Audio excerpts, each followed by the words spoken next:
Voici quelques faits réels insolites sur les fonds marins. La Grande Barrière de Corail en Australie est le plus grand organisme vivant sur Terre. C'est une structure formée par des milliers de coraux et s'étend sur plus de 2300 km.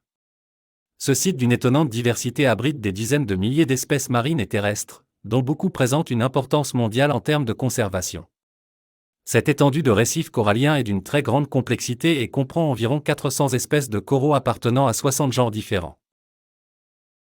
2. Dans les profondeurs de l'océan, il existe des créatures bioluminescentes qui émettent de la lumière pour attirer leur proie ou se camoufler. Certaines espèces émettent même des lumières phosphorescentes magnifiques. Une des 3 espèces, le squale leash, atteint une longueur de près d'1,80 m, ce qui en fait le plus grand vertébré bioluminescent connu à ce jour. Les calmars géants, qui peuvent atteindre des tailles bien plus importantes, sont aussi connus pour produire de la lumière. 4. Les profondeurs marines sont le lieu de découvertes étonnantes. En 2010, des chercheurs ont découvert une colonie de corail vieux de 4265 ans au large des côtes de Hawaï. Cela signifie que ces coraux ont commencé à se former vers 2265 avenue Jésus-Christ.